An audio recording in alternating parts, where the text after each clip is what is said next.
Olá, pessoal, boa tarde. Estamos de volta, então, com os nossos seminários aqui do PPG da Biologia.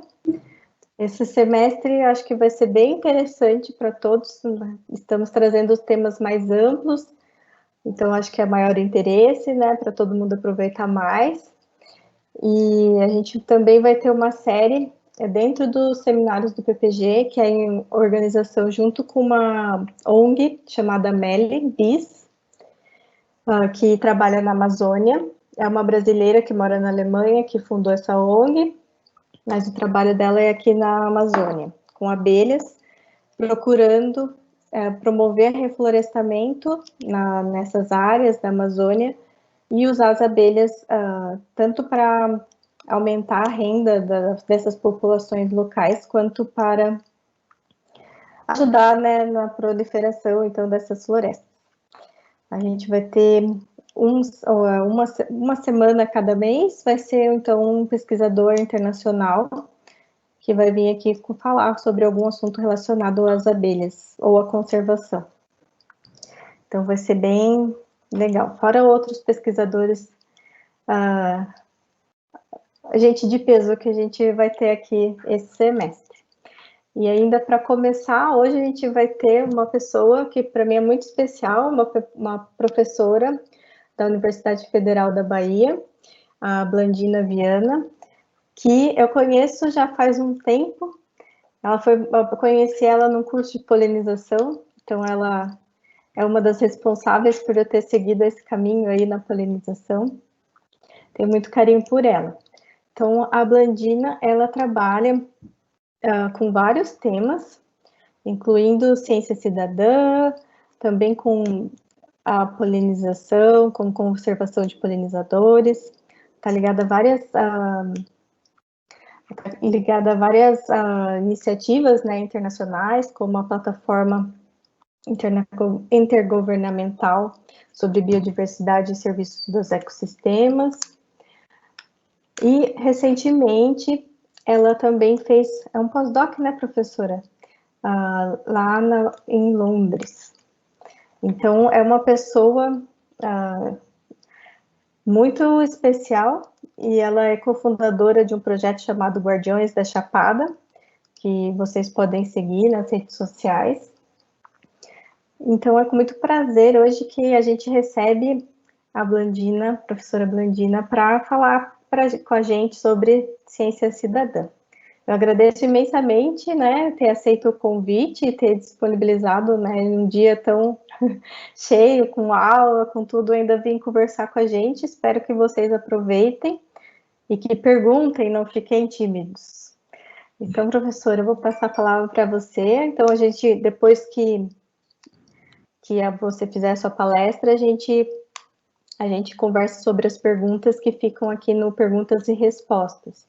Vocês não se preocupem se as perguntas não aparecerem no chat, é que eu deixo elas não publicadas e conforme a gente for respondendo, eu vou colocando no chat. Então, não é que a sua pergunta não veio, é só que ainda não foi publicada. Tá bem? Então, muito obrigada, professora. Muito obrigada, Patrícia. É uma honra ter recebido esse convite de você, né, essa oportunidade de falar sobre um tema que eu gosto. Então, a gente nunca fica cansado, né, embora tenha sido um dia cheio de aulas, etc. Mas falar do que a gente gosta é sempre um prazer imenso, e principalmente poder, né, falar para essas pessoas, jovens postulantes aí né, da ciência. Então é realmente uma honra. Né? Gostaria muito de agradecer ao Unicinos pelo espaço, agradecer também o programa de pós-graduação em biologia. Bem, vou fazer aqui colocar na tela, e a partir desse momento não vou mais vê-los, né? E aí, você só me diz, aponta se você está vendo. Sim, estamos vendo. Então, sim. É isso. Deixa eu só voltando, né? Então, o tema do que nós vamos trabalhar hoje, né, nesse momento juntos, né, o conteúdo que a gente vai abordar, é sobre ciência cidadã, para além da coleta de dados, que eu acho que é algo que todo mundo já sabe da importância da ciência cidadã, enquanto, né, um movimento de engajamento, né, de voluntários na coleta de dados. A gente vai falar sobre outros potenciais de atuação além da coleta de dados. Bem, então, nessa apresentação, eu vou falar um pouco para vocês sobre a polaridade do conceito da ciência cidadã, ou seja, de qual ciência cidadã que nós estamos falando, né?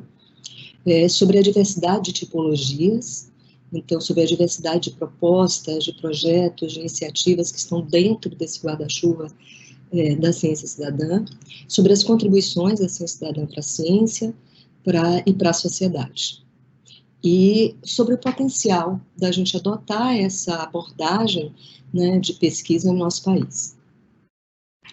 Bem, nos últimos anos, nas últimas 2 décadas, tem crescido um movimento chamado Ciência Aberta, né, que surgiu justamente da necessidade de ampliar a interlocução entre ciência e sociedade.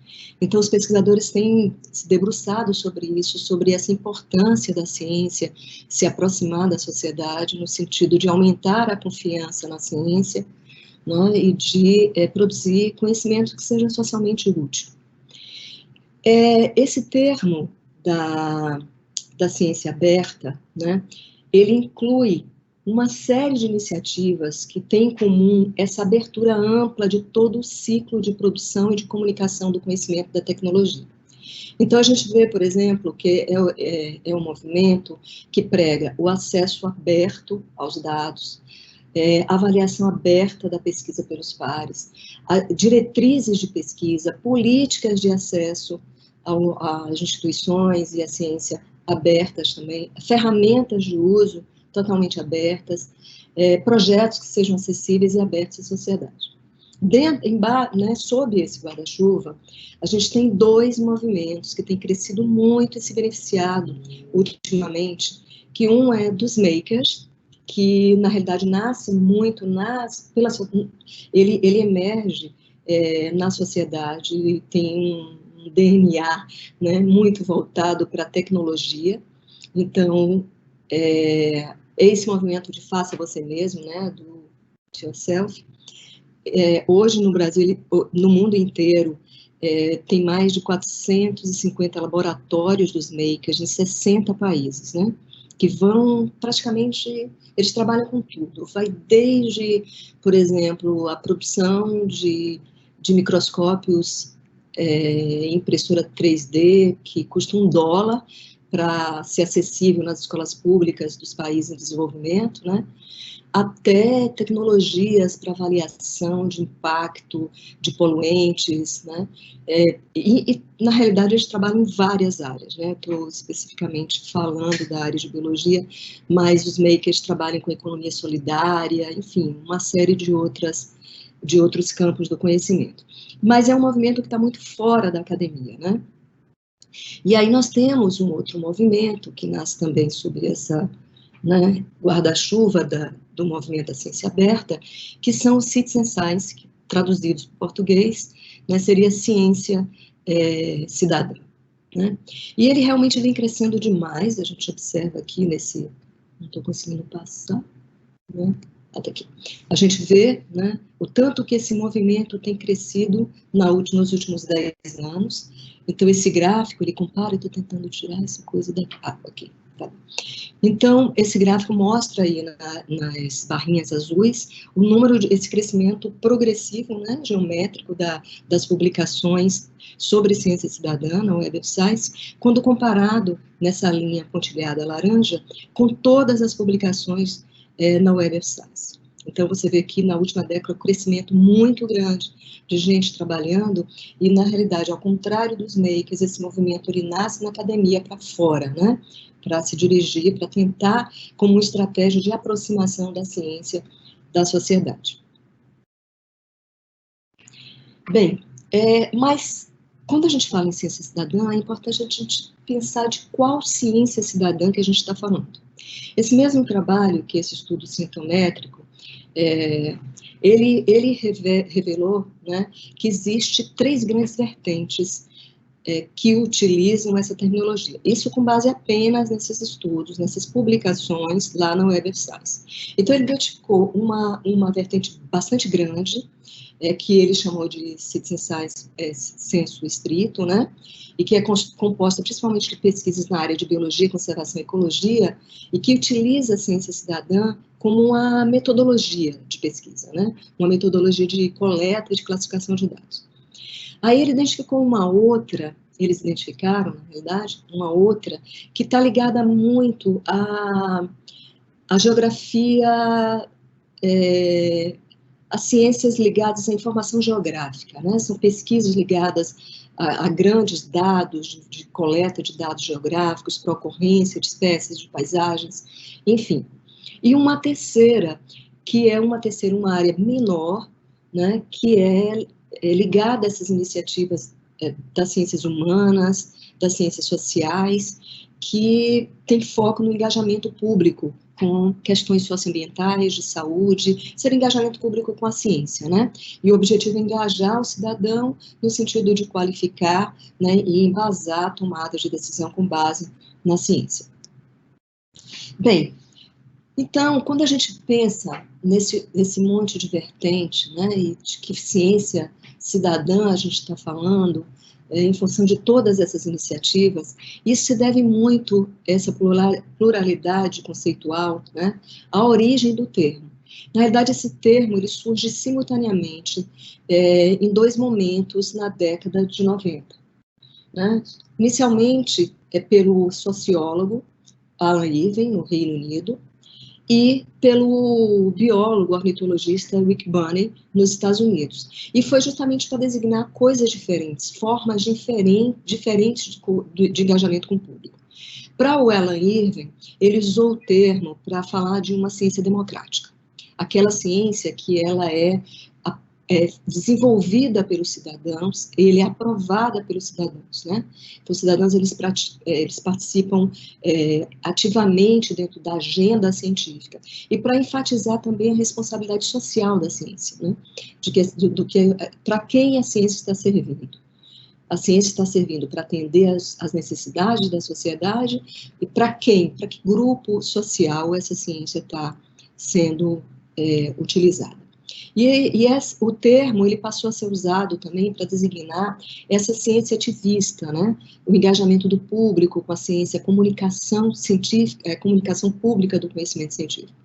Já o Rick Bonney, ele utilizou para descrever projetos de ciência em que o público se envolve ativamente no processo científico, no processo de investigação científica, principalmente na área da biologia e conservação ambiental, que era justamente a área dele, né? Ele chamou essa vertente, essa visão dele de ciência, esse conceito de ciência participativa. E foi justamente esse termo de ciência cidadã que se tornou mais popular para designar justamente esse conceito do Alan Irving, ou do Rick Bonney, desculpe. Os teóricos da ciência cidadã, ou seja, as pessoas que estudam ciência cidadã, a ciência da ciência, têm advogado que a integração dessas duas visões é que permite ampliar o espectro de atuação da ciência cidadã. Então, a ciência cidadã, ela acontece, né, entre essas duas visões, né, dentro de um gradiente. Algumas iniciativas, elas estão mais próximas desse conceito do engajamento público com a ciência. E outras estariam mais próximas e mais afinadas com a participação pública em pesquisa científica. Então, atualmente, existe uma infinidade de projetos no mundo inteiro, né, que envolve essa participação de cientistas e de interessados em ciência, que poderia falar de não cientistas formais, né, não profissionais, que estariam situadas entre essas duas visões, visando justamente integrar, né, envolver os cidadãos no processo científico. Nesse sentido, assim, por meio dessa adoção de um conceito mais abrangente da ciência cidadã, que integre justamente essas duas visões, os limites da ciência cidadã passam a ser estabelecidos mais por princípios éticos, né, que é o que tem pregado, né, grandes associações no mundo que organizam e que agregam as iniciativas de ciência cidadã, como a Associação de Ciência Cidadã Europeia e também, atualmente, né, a recém-criada Rede Brasileira de Ciência Cidadã. E também pela forma de participação do público. Então, esses seriam os grandes limites para a gente dizer, olha, isso é ciência cidadã, tá? Isso aqui não é ciência cidadã. Então, nesse sentido, ficariam de fora as iniciativas e projetos em que o cidadão, ele é apenas o objeto da pesquisa, a exemplo, por exemplo, de uma pesquisação com foco em estudar certos grupos sociais, né? Uma pesquisa participativa também com esse foco de etnociências e de outro tipo de pesquisa que tem esse objetivo de estudar a sociedade e os indivíduos, né? E similares. Projetos em que cidadãos são contratados para coletar dados por cientistas, né? Então, aqueles projetos de prestação de serviços, e projetos que usam dados de cidadãos, ou amostras biológicas, ou a mão de obra de cidadãos, sem indicar para que serão usados. Então, esses seriam, por exemplo, né, já que a participação é chave. Nesse sentido, né, existem várias formas de classificar as iniciativas, os projetos de ciência cidadã. E eles podem ser classificados principalmente pelo nível de participação do público, né, e dessa interação entre cientistas profissionais e não profissionais, que tem a ver justamente com esse nível de participação. Esse nível de participação vai desde a participação no processo científico, a participação em outras atividades dentro do projeto, né? Da contribuição científica do cidadão, no sentido de trazer uma questão relevante para a sociedade, a propósitos, né? A propósitos, objetivos e tarefas do projeto. Então, a gente pensa, por exemplo, considerando os objetivos, né, na nossa área de biologia, ecologia, ciências da conservação. Os projetos, por exemplo, eles podem ser classificados quanto aos seus objetivos, e eles não são excludentes. Observem que eu posso ter projetos específicos que eles vão, por exemplo, agregando novos objetivos a depender da escala em que ele vai atuar. Então, eu tenho projetos, por exemplo, específicos, né, para responder uma pergunta relevante para a ciência ecológica, por exemplo, a ciência biológica. Então, eu posso ter uma pergunta-chave bem disciplinar. Aí eu posso ampliar, eu posso ter projetos que visam, por exemplo, mapear ocorrências de espécies, né, que são aqueles que informam, por exemplo, a distribuição geográfica de espécies, projetos que visam orientar e subsidiar políticas públicas de gestão, projetos que informam sobre ações de conservação, que isso tem muito a ver com os objetivos e as perguntas que esse projeto vai fazer, projetos que visam monitorar em larga escala, tanto paisagens como ecossistemas, projetos que seriam mais voltados para o desenvolvimento da cidadania científica e do comportamento pró-ambiental, né? Projetos que estão mais relacionados a uma aprendizagem situada, mas dentro de uma perspectiva CTSA, né, que é a perspectiva mais ampla da educação de ciência, tecnologia, sociedade e ambiente. Mas grande parte do que a gente vê na literatura e também da proliferação de projetos e iniciativas cidadã tem a ver com uma tipologia que está centrada no envolvimento dos interessados em ciência, seja de voluntários, de cidadãos, no processo científico, tá? Que pode variar bastante esse nível de envolvimento.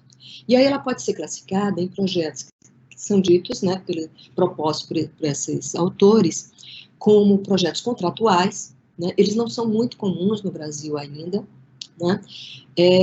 Nesses projetos, a comunidade ela propõe uma questão de pesquisa para os cientistas e discute com eles os resultados.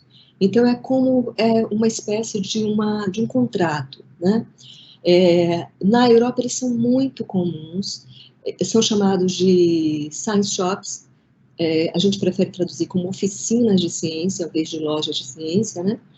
E eles se dedicam à investigação científica totalmente independente e participativa em respostas a preocupações que são vivenciadas pela sociedade. Então, são grupos sociais, movimentos sociais, que se reúnem como se tivesse assim, um observatório, né, da ciência, e eles lançam questões para os cientistas e inspiram, por exemplo, grandes projetos dentro da academia, que são desenvolvidos dentro dessa perspectiva, e esses resultados, eles são discutidos com a sociedade no sentido de embasar a tomada de decisão. Bem, existem projetos que já envolvem mais diretamente o cidadão dentro do processo científico, pelo menos uma parte, né, numa etapa inicial desse processo, que são os projetos contributivos, né? Nesses projetos, os voluntários, eles participam principalmente da coleta de dados. Eles são muito comuns, são os mais comuns que vocês vão encontrar, né, buscando projetos de ciência da dor. Então, se vocês entrarem, por exemplo, na plataforma do Universo, vocês vão lá encontrar mais de 80, quase 90 projetos, em 11 áreas diferentes do conhecimento, que vão da literatura, às ciências sociais, astronomia, biologia, natureza, etc., né, com projetos diferentes, contributivos. E também, se for para a plataforma e-naturalista, vocês vão encontrar também dezenas de projetos, talvez atualmente centenas de projetos, nessa linha, mas mais voltados à biodiversidade. Uma outra forma de participação, né, que vai além dos projetos contributivos, são os projetos colaborativos. Esses projetos, na realidade, eles são desenhados pelos cientistas dentro da academia, mas os participantes, eles podem participar não apenas da coleta de dados, mas de outras etapas do processo científico. Então, eles podem ajudar de alguma outra forma, tá? Se vocês entrarem nessa plataforma do Science Starter e colocar, por exemplo, uma área, vocês vão encontrar vários desses projetos. E aqui no Brasil, na plataforma do CIBR, tem ali listados alguns projetos, com links para alguns projetos, tanto contributivos como colaborativos, né?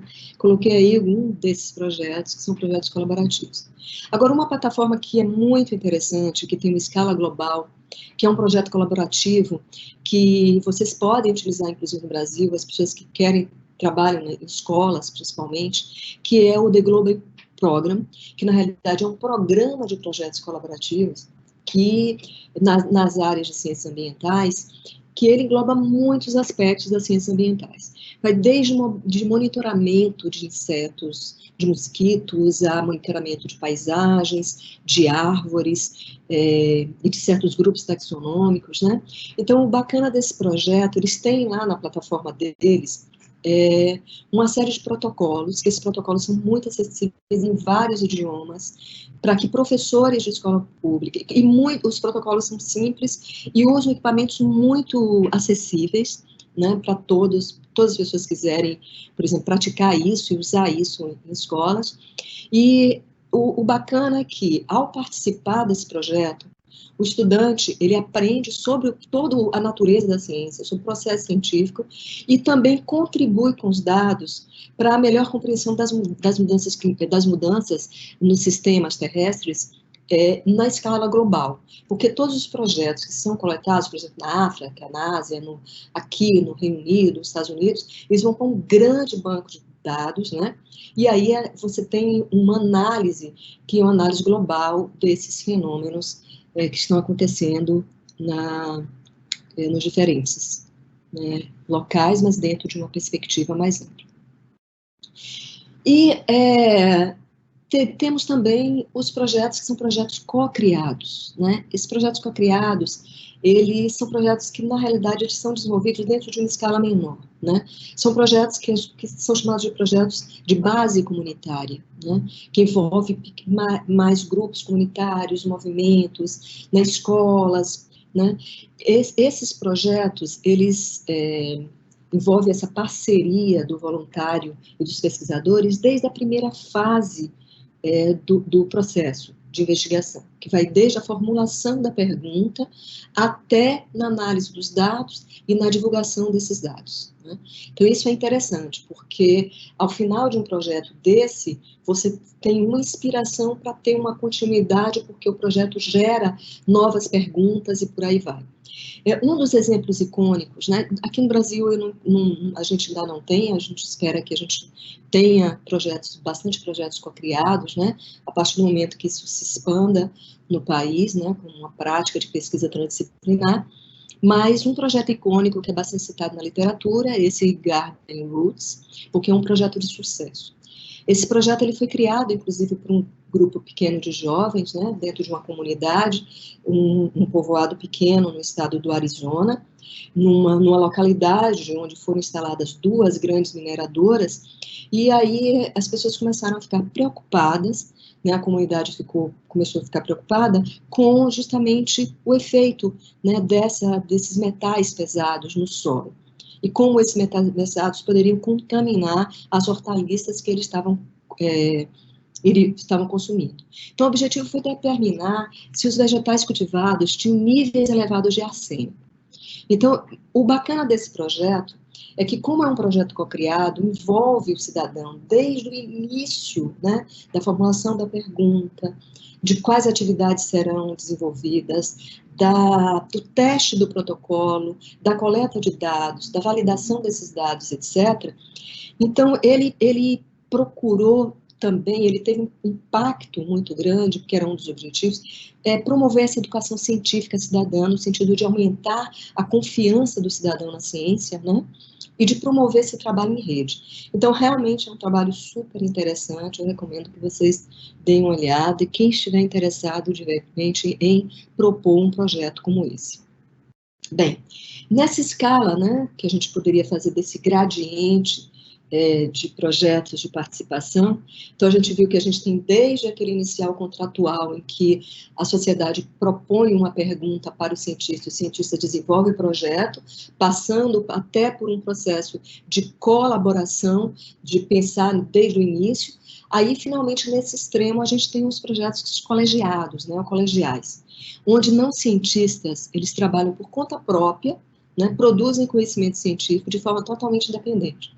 Isso é muito interessante, que existem muitos colegiados de astrônomos, arqueólogos e taxonomistas amadores, né? Na nossa área da biologia mesmo, a gente tem muito taxonomista de inseto, que deram muita contribuição, né, para o campo, que eram absolutamente amadores. E o contato deles, né, desses cientistas amadores, com os cientistas profissionais dentro da academia, ele se dá apenas num determinado momento, que é justamente o momento da publicação.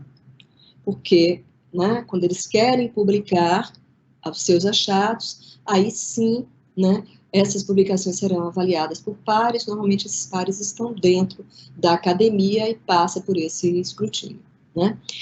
Aqui no Brasil a gente tem um grupo, colegiado muito bacana, de astrônomos, que é o Exos, que o objetivo deles é registrar meteoros e bólidos, né, e desenvolver estudos astrométricos e astrofísicos, e catalogar, né, esses novos radiantes aqui no hemisfério sul. E eu queria mostrar para vocês um outro que eu vou recomendar que vocês assistam, quem não assistiu ainda. Esse filme está disponível na Netflix, uma escavação, que conta uma história de um arqueólogo amador chamado Basil Brown. Ele é interpretado nesse filme pelo Ralph Fiennes, que descobriu, ele foi responsável por uma das maiores descobertas arqueológicas do Reino Unido. A descoberta dele antecipou, né, a colonização anglo-saxônica no Reino Unido. Ele descobriu nessa região da Inglaterra, chamado de Sutton Hoo, um navio, que era um mortuário, né, provavelmente de uma grande personalidade.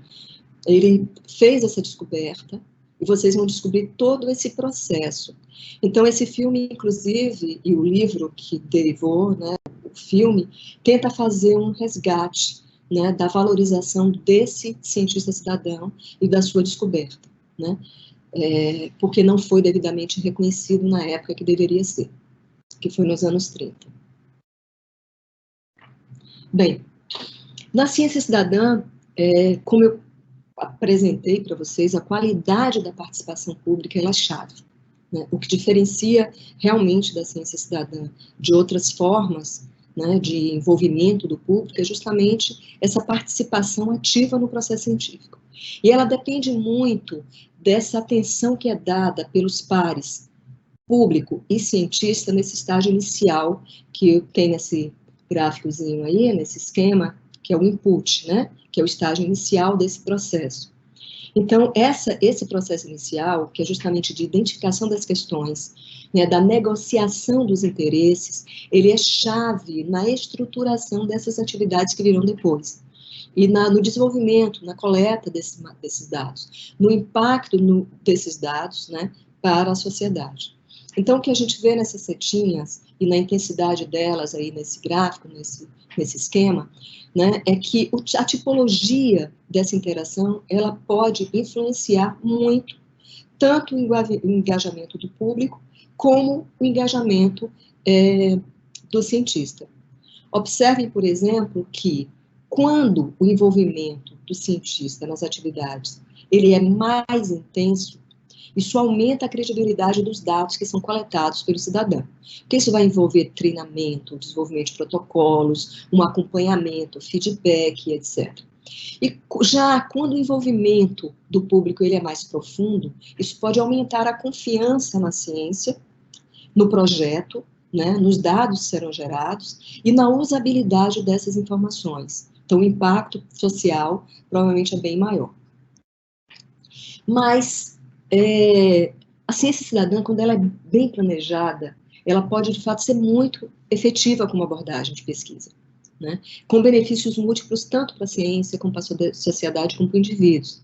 Mas antes de você pensar em adotar a ciência cidadã como abordagem, é preciso avaliar algumas questões importantes, né? Que visam alcançar os objetivos que você está pensando. Inicialmente, é pensar nesses objetivos que precisam ser claramente explicitados, né? Porque serão os objetivos e essas questões que vão direcionar qual é o tipo e a qualidade de dados, de informações que você quer coletar. Não são todos os tipos de dados que se encaixam dentro da ciência cidadã.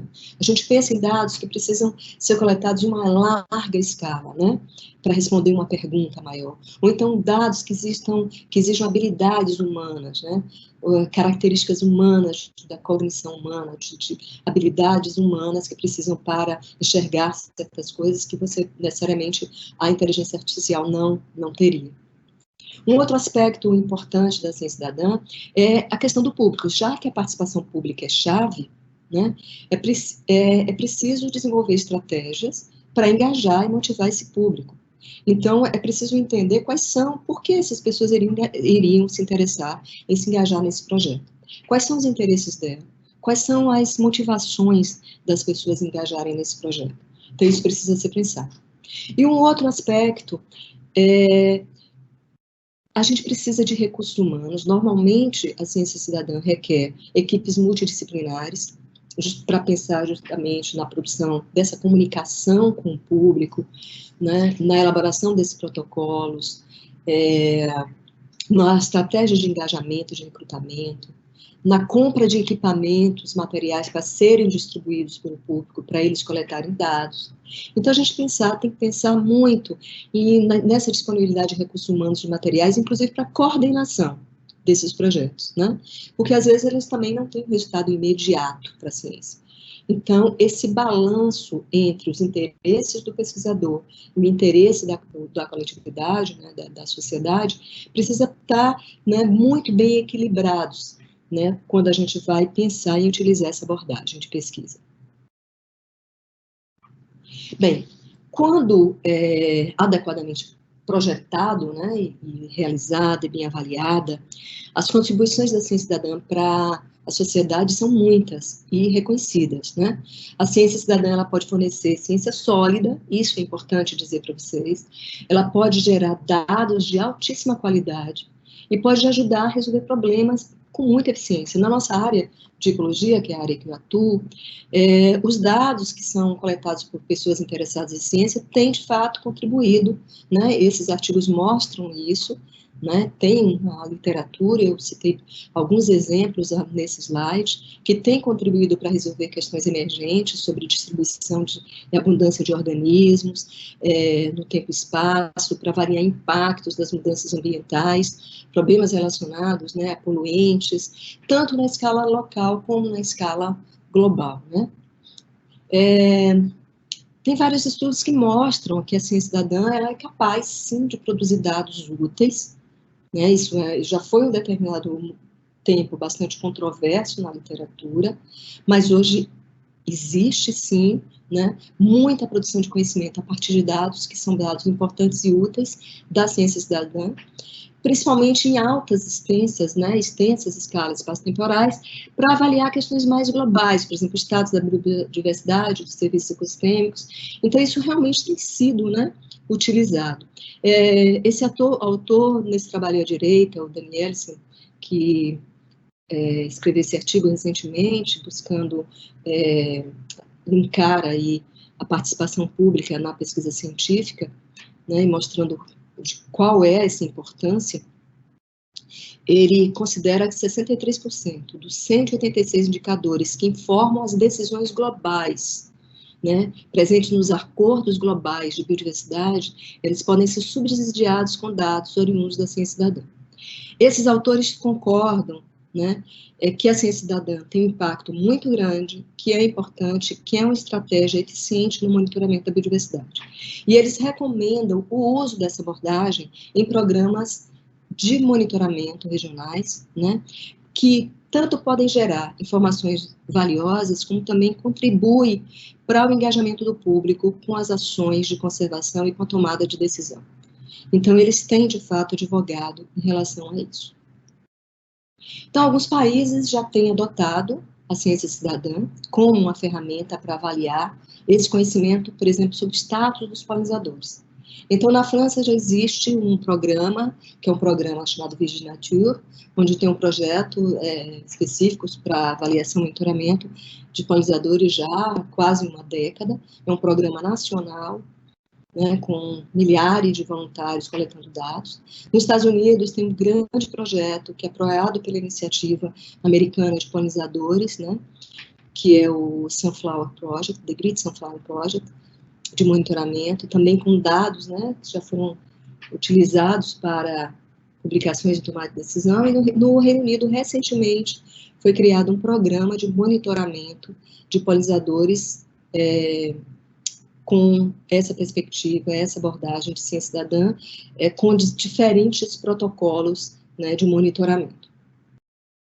Alguns desses estudos já geraram dados de resultados importantes, relevantes, sobre os polinizadores e serviços de polinização, por exemplo, né? Então, a literatura está repleta de publicações nesse campo. Eu selecionei 4 aqui para falar para vocês, e esses trabalhos, por exemplo, eles informam sobre a importância dos polinizadores para monitorar os serviços ecossistêmicos e apresenta alguns exemplos disso, com dados, né, de monitoramento. Tem sido usado para a ocorrência de novas espécies e também para detectar declínio de polinizadores em função, por exemplo, da simplificação dos ecossistemas, né? Da perda do habitat, da perda dos recursos tróficos. Também para monitorar o papel das espécies invasoras, né? Então, a gente tem exemplo aqui de dados da ciência cidadã para monitorar o impacto das bombas terrestres, uma espécie invasora nas Américas, né? E também na agricultura, né, para monitorar a riqueza, a abundância de espécies dentro dos cultivos. Então, isso realmente tem tido um impacto importante em termos das contribuições da ciência cidadã para a ciência. No Brasil, a gente tem uma iniciativa recente, na realidade foi uma iniciativa que foi criada por professores e estudantes da Universidade Federal da Bahia, que se propõe a ser um programa nacional, né? Por enquanto é um programa mais restrito, que é o Guardiões, né? O programa Guardiões é um projeto colaborativo de ciência cidadã que visa o engajamento de interessados em ciência, de voluntários interessados em ciência, no monitoramento da interação entre planta e visitantes florais no Brasil. por meio do registro fotográfico. Então, os voluntários, eles vão para o campo, eles não precisam coletar nada, não danifica nada, né? Eles fotografam, eles submetem essas fotos para uma plataforma, que é essa plataforma aqui chamada Guardiões, foi desenvolvida pelo CRIA, e eles podem usar esse aplicativo, né? Eles podem baixar esse aplicativo para subir essas fotos para essa plataforma e acompanhar, né? Então, essas imagens, esses dados serão validados por voluntários cientistas. Algumas questões que estão sendo levantadas pelo programa Guardiões é justamente saber novas ocorrências de espécies, de plantas e de visitantes florais, né? Como essas espécies, elas variam ao longo do tempo. Se está ocorrendo perda dessa biodiversidade, quais seriam os fatores que contribuem para essa perda, né? O fogo, a simplificação das áreas naturais, a perda, o desmatamento, o uso intensivo do solo, agrotóxicos, as práticas agrícolas, né? E quais seriam as previsões, né, considerando, por exemplo, as mudanças climáticas, em relação aos polinizadores e às plantas que eles utilizam. Essas informações dos guardiões, né, que serão geradas pelo projeto Guardiões, elas visam alimentar um grande banco de dados sobre distribuição de plantas visitantes florais, né, para serem utilizadas no sentido de desenvolver modelos computacionais, para avaliar o efeito das mudanças ambientais sobre as diferentes espécies, para também desenvolver diretrizes de manejo e conservação da biodiversidade e para orientar políticas públicas de uso da terra. Bem, mas as contribuições da ciência cidadã, elas vão muito além do que eu acabei de apresentar, né, da coleta dos dados. Essas informações são geradas e as oportunidades que os projetos de ciência cidadã trazem para engajamento do público com a ciência, permite, por exemplo, apoiar transições sustentáveis em áreas, né, complexas, como, por exemplo, energia renovável, saúde pública e conservação ambiental. Então, esses autores que eu estou citando aqui à esquerda, né, mostraram que ressaltar o papel da ciência cidadã para alcançar os objetivos de desenvolvimento sustentável do milênio, né? Mostrando justamente como que a ciência cidadã ela pode ser chave para a gente alcançar isso até 2030. Né?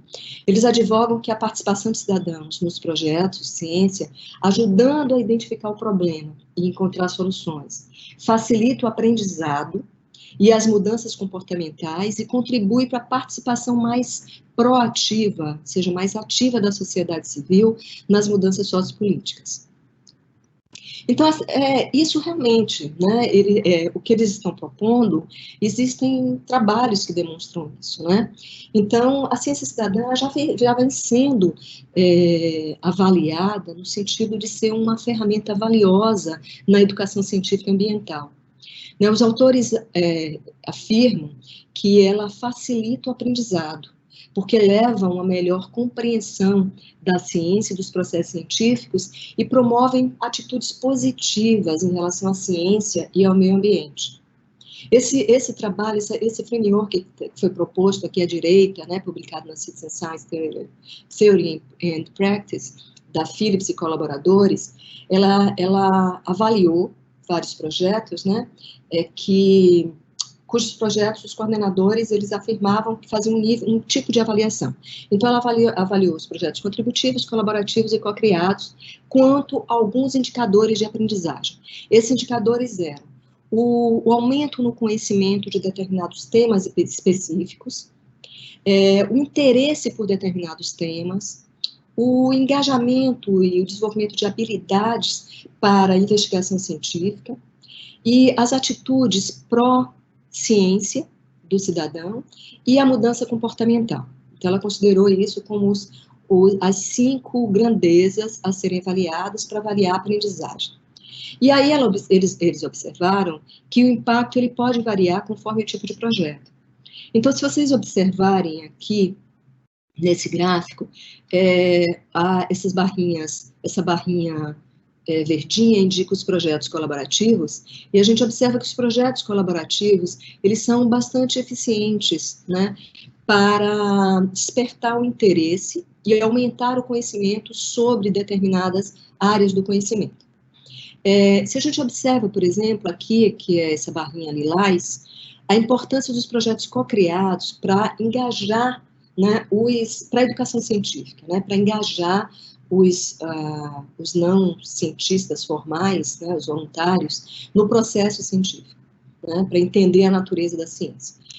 Ela descobriu que não tem muita diferença significativa entre colaborativo e co-criado no que diz respeito ao desenvolvimento de atitudes em prol da ciência, né? E também no desenvolvimento de comportamento ambiental.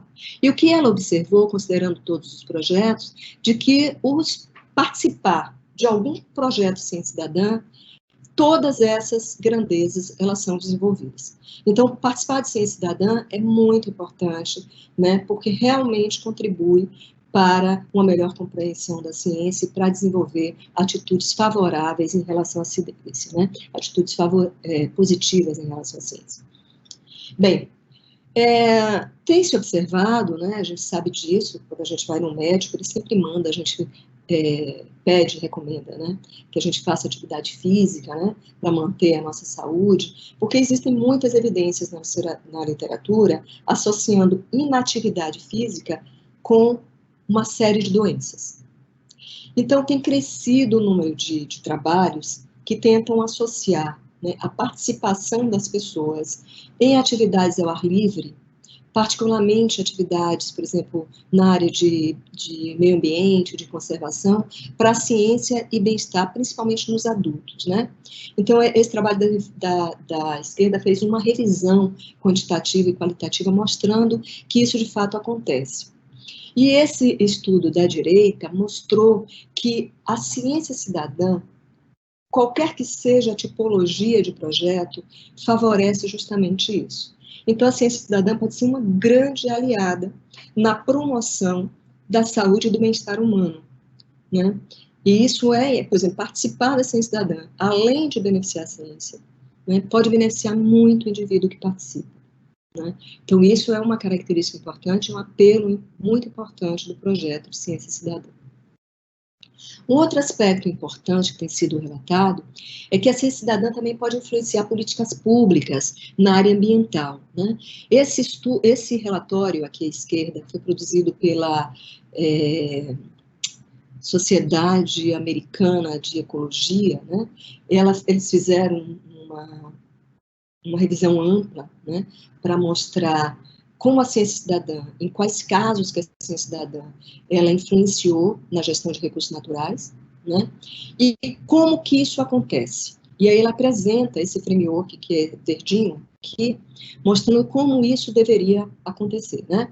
Então, eles propõem de que a ciência cidadã, ela, ao gerar dados de qualidade, de maneira eficiente, ao facilitar o envolvimento do público, ela contribui para a resolução dos problemas, porque insere o cidadão, de alguma forma, direto ou indiretamente, dentro do ciclo de produção de ciências públicas, né?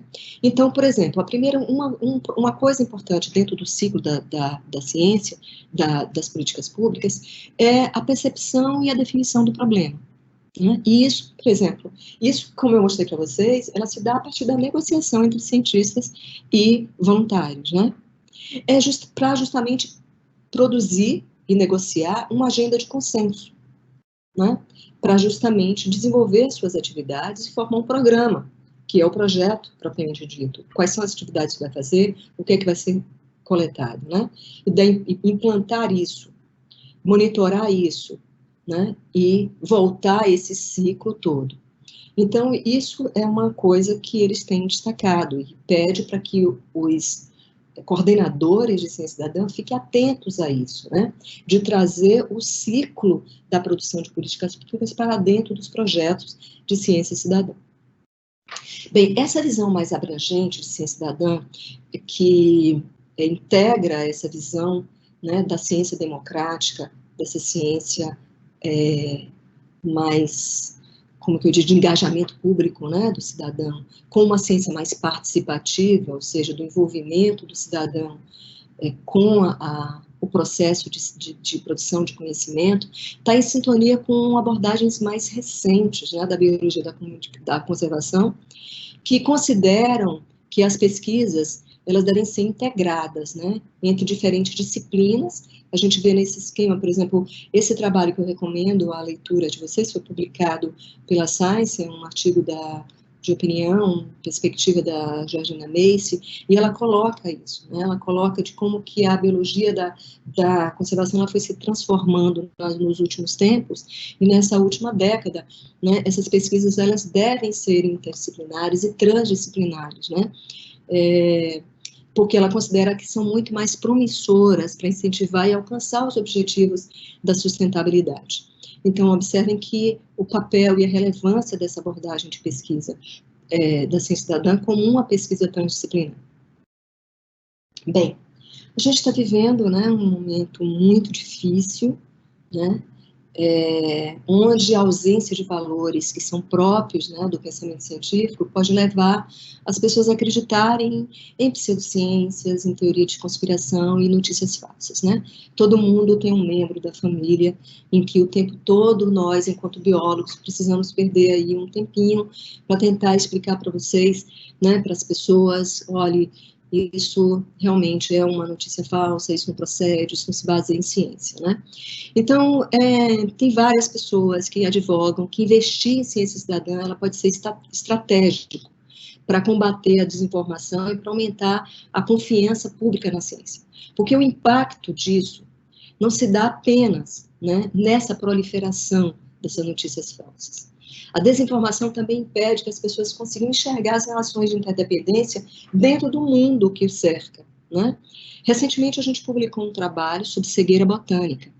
E a gente ressalta, por exemplo, que a cegueira botânica, né, a cegueira de não enxergar a importância das plantas, né, para a regulação climática, né, para a qualidade da água, para a qualidade do ar, né, e seu processo reprodutivo faz com que as pessoas fiquem totalmente indiferentes para as questões relacionadas ao fogo, né, a perda, o desmatamento, né, das vegetações, como se fossem coisas que estivessem longe de si, né? Então, elas não sentem a identificação com isso. Então, os pesquisadores têm advogado, né, que a ciência cidadã, ao engajar o cidadão no processo científico, colocando-os em contato com a natureza da ciência e revelando como a ciência pode afetar as nossas vidas, né, vai estar contribuindo justamente para despertar esse pensamento crítico, para as pessoas começarem a perceber, né, o que é, qual a importância, que tudo na vida da gente tem a ver, né, com a ciência. No Brasil, esse investimento é ainda mais necessário. Esse trabalho foi feito em 2019 para mostrar qual é a visão pelo CGE, né, com a participação do Instituto Nacional de Ciência e Tecnologia em Comunicação da Ciência e também pela SBPC, né, sobre a visão do brasileiro sobre ciência. E, por um lado, tem um aspecto muito positivo, que 66% dos entrevistados declararam querer aumentos, né, de investimentos na ciência, e 24% de manter esses investimentos na pesquisa. Então, isso foi realmente um dado muito bacana para a gente. Então, existe uma atitude favorável, né, em relação à ciência. Porém, teve um outro dado que foi muito preocupante, porque 73% das pessoas que responderam acreditam que antibiótico matam vírus. Isso a gente sabe que é uma preocupação, né, porque a gente sabe que não mata vírus, óbvio, né, e que é um risco muito grande o uso de antibióticos, inclusive para, né, que você adquira resistência, né, e essa resistência lá se amplia, não é só do indivíduo, a determinadas epidemias causadas por bactérias. Bem, mas existe potencial para a ciência cidadã ser adotada como abordagem de pesquisa no Brasil? Então, buscando responder, pelo menos parcialmente, essa pergunta, nós desenvolvemos uma pesquisa com cientistas latino-americanos que atuam na área de biodiversidade, mais especificamente com polinizadores e com plantas usadas, né, pelos polinizadores, plantas polinizadas, para tentar identificar qual é a visão deles acerca da ciência cidadã. Os resultados da pesquisa também foram muito legais, né, no sentido de que a gente identificou que os pesquisadores brasileiros que atuam na área de biodiversidade consideram a ciência cidadã como uma alternativa viável para o monitoramento da biodiversidade e consideraram a ciência cidadã importante na produção de dados científicos úteis. Então, isso já é o meio caminho andado, né? Então, os cientistas brasileiros, eles acham, olha, é bacana a gente começar, né, a utilizar a ciência cidadã como uma abordagem de pesquisa. Uma coisa interessante que chamou a atenção é que o principal interesse dos cientistas é a geração de dados, né, que a gente vê aí nesse gráficozinho aqui em verde.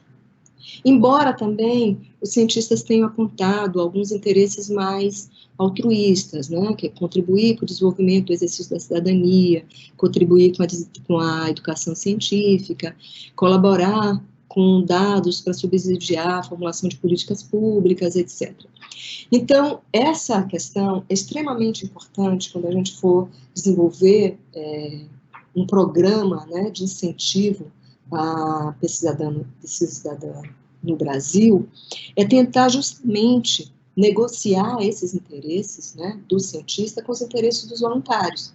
Então, os cientistas vão ter que convencer muito bem os voluntários, né, de que é legal coletar dados, né, de que é bacana você estar participando de um projeto de ciência cidadã e contribuindo para a ciência. Então, esse é um desafio importante. A maioria dos nossos entrevistados mostrou desconfiança em relação à qualidade dos dados coletados por pessoas que não são da área, não são treinados para coletar esses dados, né? Isso realmente é um purismo, é uma coisa que o cientista tem, mas ele não sabe coletar, ele pode errar, ele pode omitir, etc. Né? Mais de 80% mostraram essa preocupação. Isso não é uma coisa exclusiva dos nossos cientistas.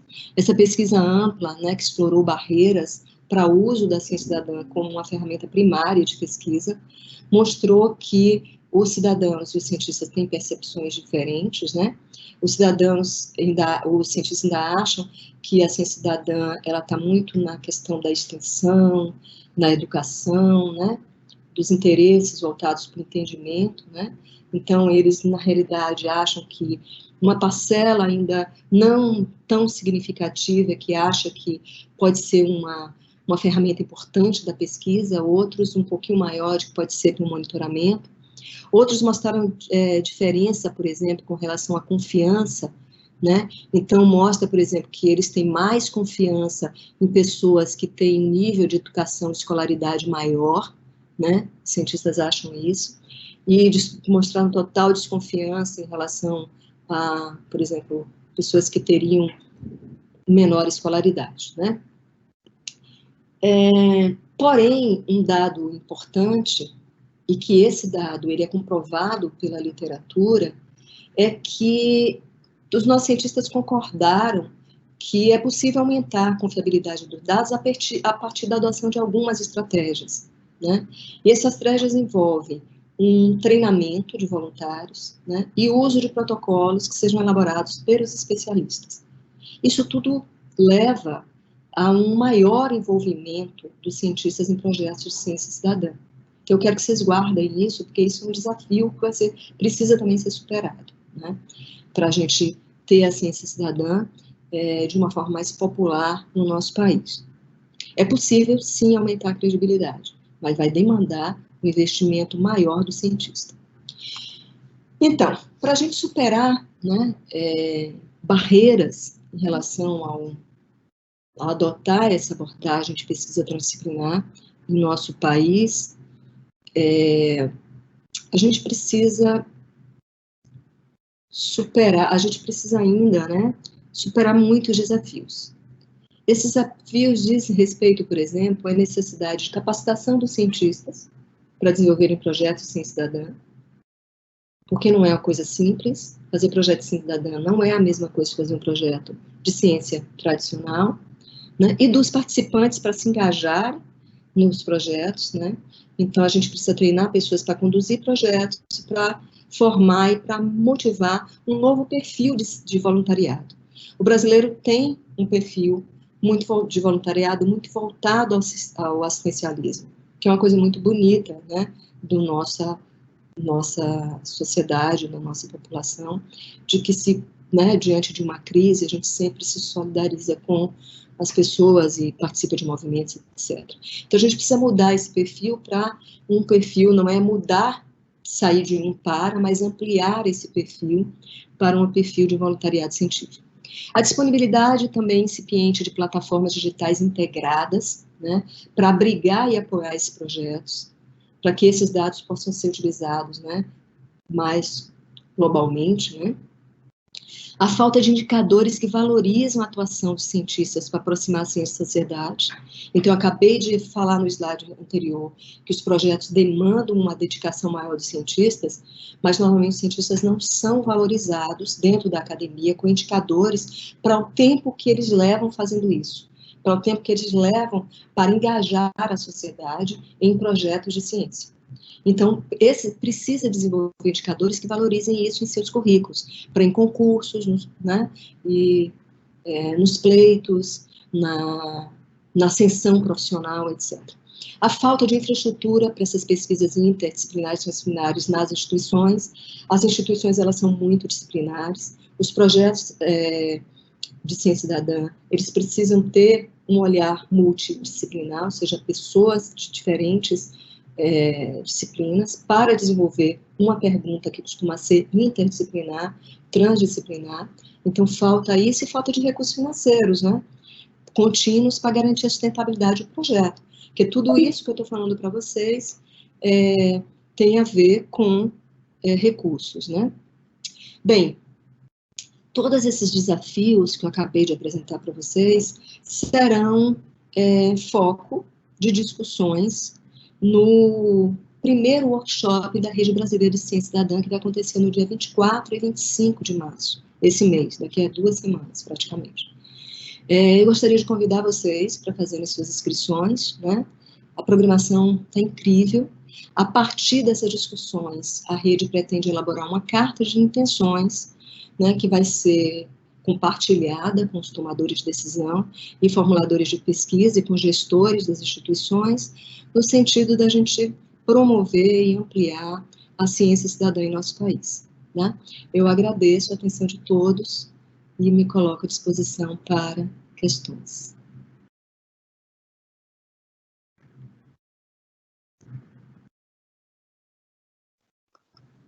Muito obrigada, Blandy. Foi sensacional a palestra. Opa. Eu adorei. Esse assunto é muito interessante, né? A gente, por muito tempo, ficou muito alheio, né, a levar o que se passa na academia para a sociedade. Eu fico feliz desse assunto está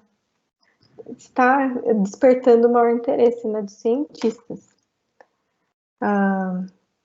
Nós temos algumas perguntas aqui, eu tenho uma pergunta também, mas vou começar aqui com uma pergunta que nós não temos o nome da pessoa, está anônimo, mas Blandina, excelente palestra. Me pergunto se muitas iniciativas nascidas como educação ambiental poderiam ser, na verdade, um caso de ciência cidadã.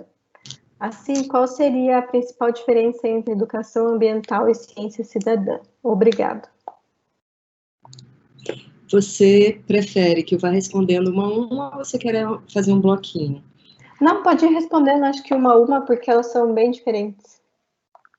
Eu agradeço o elogio aí, que bom que a pessoa gostou, né? Bem, a ciência cidadã, ela, dentro dessa perspectiva de integração entre essas duas abordagens, né, de engajamento do público com a ciência e de participação pública na investigação científica, ela se situa, né, no engajamento e na participação do cidadão dentro do processo científico, tá? Quer seja formulando uma questão, quer seja coletando dados, quer seja participando em diferentes etapas da produção do conhecimento científico. A ciência cidadã, como eu coloquei para vocês, ela pode, a partir dessa integração, ir além disso. Então, ela pode contribuir para a educação científica, para a educação ambiental, né, para a tomada de decisão qualificada, para aumentar a confiança na ciência, né, para orientar políticas, subsidiar e orientar as políticas públicas, para aumentar a participação dos cidadãos na sociedade, né, mais ativamente nas questões sociais. Então, se você pensar num projeto exclusivo de ciência cidadã ou de educação científica, ele não se situa, né, dentro do conceito específico do que seja ciência cidadã. É relevante, mas não é o processo, né, de você estar, de repente, orientando para certas práticas, né? Então, a ciência cidadã tem um impacto sobre o aprendizado, sobre o desenvolvimento de atitudes e de comportamentos pró-ambientais e pró-ciência, mas necessariamente ele não é desenhado como um projeto de educação ambiental, porque o desenho de um projeto de ciência cidadã ele é muito parecido com o desenho de uma ciência tradicional. Você pensa num problema e você pensa de como que você vai resolver esse problema, a partir de certas etapas, né, que tem muito a ver com o que faz um projeto de ciência tradicional. Sim. Nós temos uma pergunta aqui da nossa coordenadora do PPG. Ela me mandou uma mensagem falando que a internet caiu, mas que ela deixou a pergunta e conseguiu deixar a pergunta e depois ela vê a resposta. Mas ela diz, né, obrigada pela excelente palestra. Aproveitando a potencial presença de alunos de graduação e pós-graduação, pergunto se você acha que a ciência cidadã poderia ser a grande, entre aspas, a metodologia para a coleta de dados em tempos de isolamento social com duração imprevisível. Boa pergunta. E por campo é praticamente impossível, né? A gente teria que pensar em uma outra forma de engajar essas pessoas em dados. Agora mesmo, na disciplina que a gente está dando, uma das tarefas dos estudantes vai ser trabalhar com dados coletados por voluntários que estão disponíveis no iNaturalist. Então, eu acredito que pode ter grandes perguntas já usando dados que já foram coletados por voluntários que estão disponíveis aí. Sem dúvida, eu acho que pode ter muitos insights em várias áreas. E esses dados, como eles estão dentro, né, desse guarda-chuva da ciência aberta, eles estão livres para serem utilizados por quem quiser utilizar. Então, sim, eu acho que utilizar dados que já foram coletados por cientistas cidadãos pode sim motivar, né, questões muito interessantes de pesquisa dentro da pós-graduação nesse tempo de pandemia, né? Sem dúvida, algo que sim. Também pode ser pensado em criar projetos de ciência cidadã, né, usando plataformas que já existentes, como a Zooniverse, como a iNaturalist, né, onde você pode, de repente, analisar dados da sua casa. O cidadão pode participar virtualmente. Então, cresceu muito o número de projetos relacionados à pandemia. Então, na área de epidemiologia, por exemplo, tem um grande número de projetos, inclusive projetos de teses, etc., né, que envolvem cidadãos que, de repente, já tiveram Covid e querem participar como voluntários, juntamente com o cientista, para mapear as diversidades de sintomas, né, nas diferentes regiões geográficas do planeta. E se isso tem a ver com sexo, se tem a ver com a idade, né, para mapear, por exemplo, as sequelas, né, mesmo quem foi assintomático, se teve sequela, isso apareceu quando foi. Então, tudo isso são dados né, que se dá a partir dessa negociação, dessa interação entre os voluntários dispostos a colaborar com a ciência, né? E essa participação, ela pode ser desde o voluntário simplesmente entrar num aplicativo e dar a informação, responder perguntas, né, de uma questão que foi formulada aí pelo cientista, até ele participar ativamente mesmo, né? Tem projetos virtuais muito interessantes, por exemplo, na área de agricultura, de solos, né? Usar a criatividade e pensar, com certeza vocês vão fazer, nós, né, podemos fazer projetos em escala muito maior do que a gente podia imaginar, né? Isso é uma coisa interessante para esse momento de confinamento. Sim, até assisti uma palestra, acho, no Simpósio de Polinização da Escandinávia, que é uma aluna até do Jeff, que trabalhou com os polinizadores nos jardins. E eu não me lembro se tinha exatamente alguma coisa de ciência cidadã, mas eu acho bem interessante essa parte, né, de biodiversidade que a gente tem próximo, né, que a gente não enxerga. Eu acho que seria interessante, né, ciência cidadã fazer que a gente enxergue. Dois trabalhos que você vai ver muito citados, a gente cita no relatório do IPBS, vocês também citaram lá no BPIBS, né, todo mundo cita, que é um trabalho do Cosme Smayer, né, e da Luísa Carvalheiro, que são duas meta-análises, né, falando de impacto, etc. São dados que foram trabalhados com registros de voluntários, né, na Holanda e no Reino Unido. Então, isso são trabalhos citadíssimos na nossa área, né, dos polinizadores. Sim. A Tamara tem uma pergunta. Ela diz, palestra maravilhosa. Quais são as estratégias principais de engajamento que vocês usam para ir além da coleta de dados? Imagino que seja diferente para cada objetivo, mas de forma geral. É bastante diferente para cada objetivo mesmo, né?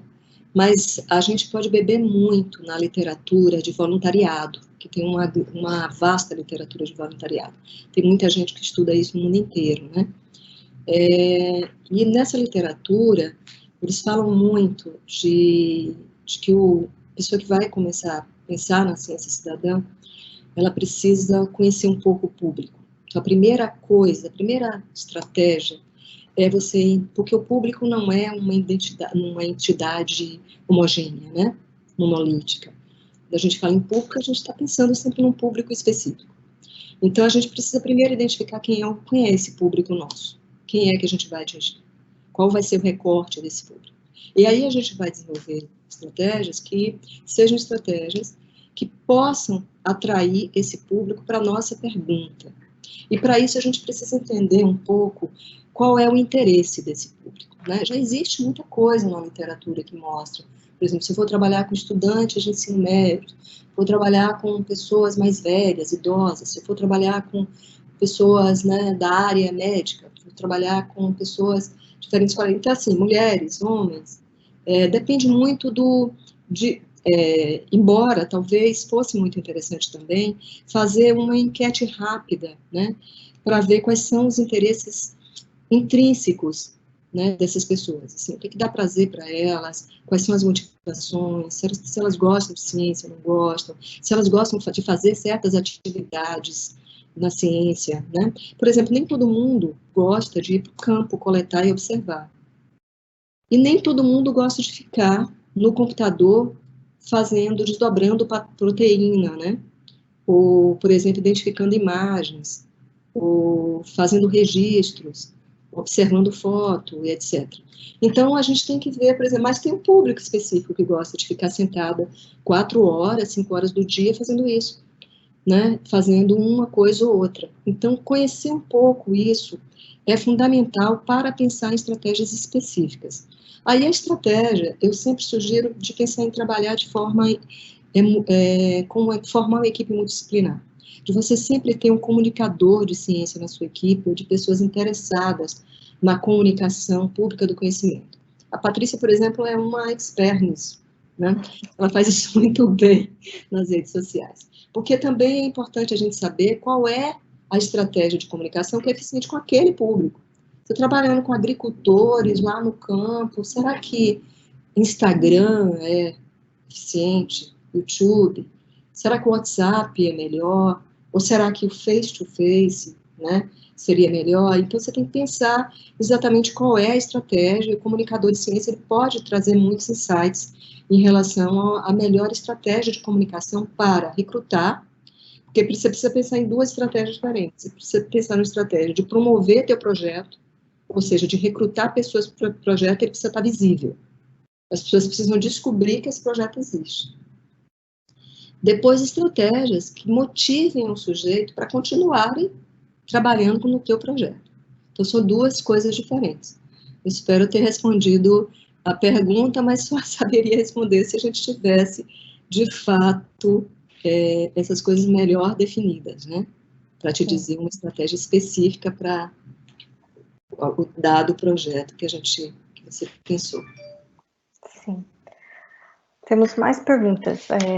Poderíamos dizer que a ciência cidadã é um modo de pesquisar freiriano? Olha, se a gente for pensar como eu falei, de qual ciência cidadã estamos falando. Então, isso é uma coisa que realmente eu gostaria que vocês pensassem. Existem muitas tipologias, né, da ciência cidadã dentre essas duas visões, né? Então, a gente tem que pensar de qual ciência cidadã que a gente está falando. Se a gente estiver falando de uma ciência comunitária, uma ciência baseada na coprodução, eu acho que é onde a gente teria a melhor expressão do construtivismo, né? Dessa abordagem mais do protagonismo do cidadão, né? Dentro desse processo de ensino-aprendizagem. Mas, não sei se você viu naquele trabalho que eu mostrei anterior, da Philips e colaboradores, em que ela mostra que aqueles 5 indicadores importantes para a gente avaliar a aprendizagem, eles foi contemplado em praticamente todos os projetos de ciência cidadã. Então, de alguma forma, esse engajamento, né, que a gente teria dentro dessas abordagens mais construtivistas, eles são contemplados no projeto de ciência cidadã, independente da sua tipologia, né? Sendo mais contemplado, digamos assim, em projetos que seriam projetos colaborativos e co-criados, onde o cidadão ele tem um protagonismo maior, um envolvimento maior, uma participação maior no projeto. Aí tem uma outra pergunta anônima. A ciência cidadã é uma metodologia? Perguntas profundas aqui. Ela pode ser uma metodologia, tá? Ela não é uma metodologia. Como eu mostrei no conceito de ciência, o conceito de ciência cidadã é muito abrangente, né? Principalmente esse conceito que visa integrar essas duas abordagens. Então, ela pode ser também uma metodologia. Eu não diria uma metodologia, eu diria algumas metodologias, né? Ela pode ser uma abordagem de pesquisa transdisciplinar a ser utilizada, ela pode ser uma metodologia de pesquisa ou metodologias de pesquisa a serem adotadas, né? E pode ser também uma estratégia de engajamento do público com a ciência. Então, ela é muito mais abrangente, depende da ciência cidadã de que você está falando, da que você se propõe fazer, né? E aonde, em que escala que ela está dentro da sua proposição, dos seus objetivos, né? Sim. A gente tem uma pergunta da Jennifer Ramos, você conhece? Boa noite, Bland. Primeiro, é sempre bom te ouvir falar sobre essa temática. Parabéns. Tem uma pergunta. Diante do atual cenário político, como tu vislumbras o potencial de interlocução da ciência cidadã com a formulação de políticas públicas? Seria a nível municipal, talvez? O diálogo está complicado, né? Principalmente na área da ciência, na área de meio ambiente. Mas, Jennifer, nunca é para sempre, né? A história mostra isso, que as coisas, elas são cíclicas, né? Então, a gente precisa construir bases sólidas agora. Aqui na Bahia, a gente tem vivido uma certa zona de conforto em relação a isso, porque a gente tem conseguido uma interlocução muito grande, né, com os formuladores de política, né, e também com gestores em alguns municípios. E principalmente e também com movimentos sociais, coletivos e movimentos sociais. Eu acredito que a gente tem que buscar, nesse momento, como as políticas elas são construídas, né, elas devem ser construídas dentro de um processo, que é um processo bottom-up, né, e top-down, a gente não pode esquecer do né, que se dá a partir da interação entre as partes, eu acho que a gente tem um campo fértil aí em determinados locais para a gente começar a atuar junto a movimentos sociais, junto às coletivos, junto às escolas, junto às prefeituras, às secretarias, onde a gente vê abertura, eu acho que a gente pode começar a construir uma base sólida aí, né, da ciência cidadã. Eu, particularmente, eu não acho que seja o grande impeditivo, né? Talvez a gente tenha alguma dificuldade dentro de uma escala nacional, mas dentro desse processo, né, dos municípios e estados, eu acho que a gente pode construir aí bastante coisa. Nós temos mais uma pergunta, acho que vai ser uma das últimas, depois tem um comentário, que a gente já está quase chegando às 7 horas.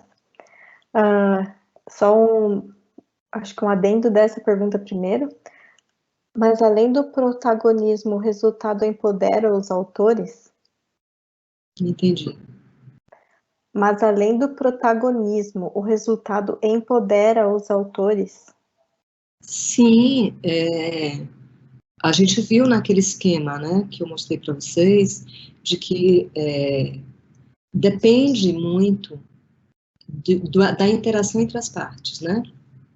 Então, eu tinha mostrado para vocês de que uma atuação mais robusta dos cientistas, né, aumentam a confiança na qualidade dos dados, tem um impacto maior na ciência, e que o protagonismo e envolvimento mais profundo do cidadão teria um impacto maior na usabilidade. Né?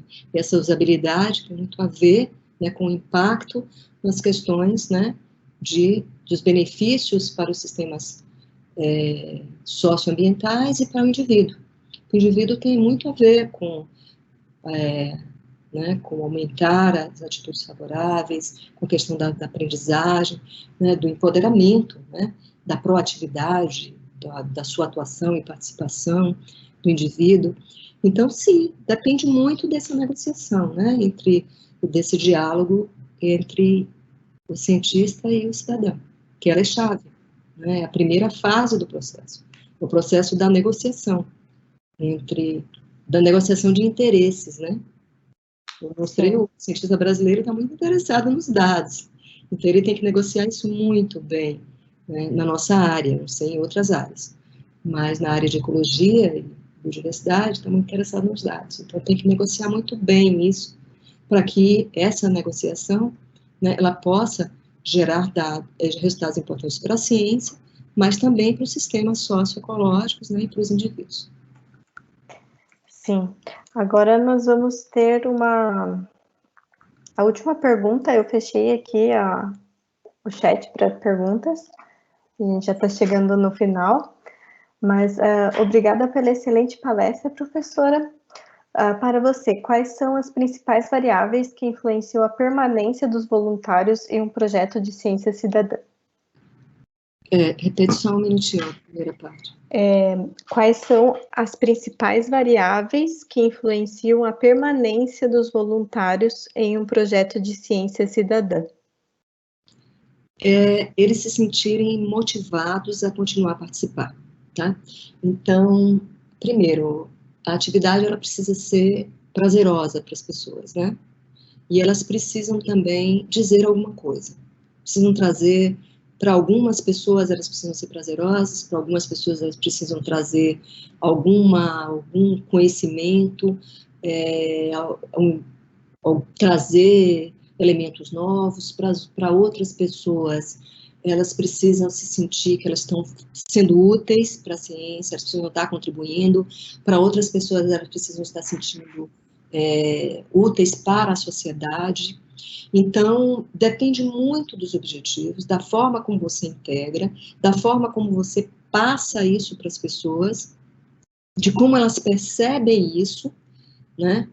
Então, você precisa, para que você desenvolva estratégias, para que elas continuem nos projetos, é preciso que elas se sintam motivadas. E para elas se sentirem motivadas, você tem que conseguir desenvolver estratégias para atingir justamente esses interesses delas. Por isso que o público é fundamental. Você precisa conhecer o público, o interesse do público, por que ele está ali. E aí sim, né? Você desenvolve estratégias para manter essa motivação.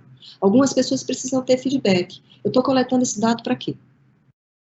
Aí você precisa dizer, olha, esse dado aqui, aí você tem que dar resultados preliminares, mostrar um gráfico, olha aí, olha, aconteceu uma nova espécie, né? Surgiu uma nova espécie. Aí você conta para a pessoa isso, né? Ou então, olha, está acontecendo muito isso, só tem apis naquele lugar, né? Olha, a abundância está reduzindo naquela região. Então você precisa dar um feedback aí para as pessoas, para elas se sentirem que elas estão, né, sendo importantes, né? E são verdadeiramente importantes, mas para elas terem a consciência da sua importância, da utilidade, né, do seu trabalho. Sim. Agora, assim, para a gente terminar mesmo, falta 3 minutos, mas eu tenho uma pergunta que eu sempre fico refletindo sobre isso, né? Como é que a gente faz com a taxonomia, né? Porque em outros países, por exemplo, da Europa, a gente sabe que a diversidade é bem menor do que aqui. E aqui a gente, mesmo cientistas que às vezes trabalham com determinado grupo, tem dificuldade. Então, quando não tem a coleta, né, ou tem a fotografia, como é que tem sido feita essa parte da taxonomia?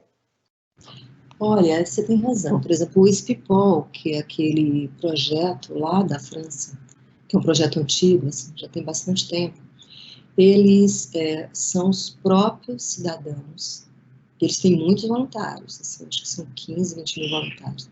Então, são os próprios cidadãos que eles fazem a identificação com base numa chave pictórica.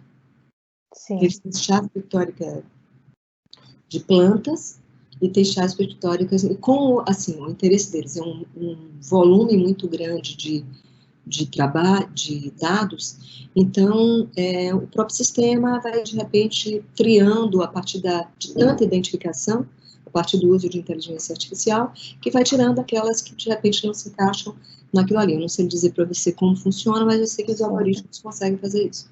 Para a gente que tem uma alta diversidade, eu acho que a gente vai ter que buscar, Patrícia, algumas estratégias de trabalhar com grupos funcionais, sabe? Tipo assim, gênero, tribo, entendeu? Que podem ser indicadores interessantes de biodiversidade para determinadas regiões. Então, por exemplo, talvez a gente tenha que escolher alguns grupos taxonômicos, onde gêneros ou tribos, eles são indicadores bons para os problemas que a gente for avaliar. Entendi. Então, isso assim, por exemplo, se for trabalhar com bombos, talvez seja impossível, mas bombos não, porque bombos é mais fácil desenvolver uma chave pictórica e colocar o sujeito lá. Mas se for trabalhar, por exemplo, com a biodiversidade inteira de abelhas, aí para a gente, nos neotrópicos, é realmente muito complicado. A gente vai ter que sentar junto para pensar nisso. Com certeza. Inclusive vocês, né, para a gente pensar nisso, de como que a gente pode fazer um projeto amplo, né, o próprio Guardiões, para que ele atinja os objetivos, né? Sim.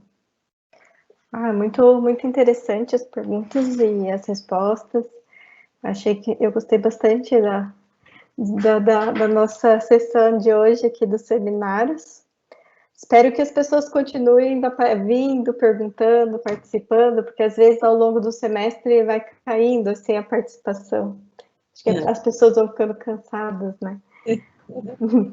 Mas hoje realmente foi muito interessante, por isso que teve também muitas perguntas.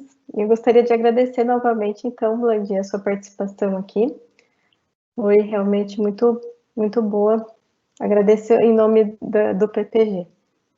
Pois é, eu que agradeço novamente a oportunidade de participar, né, de falar dessas coisas que a gente gosta, a gente se empolga bastante, né, e eu espero ter tocado um pouquinho aí o coração de vocês e as mentes para começarem a colaborar nesses projetos e pensarem em novos projetos, se engajarem aí para a gente avançar com a ciência cidadã no Brasil.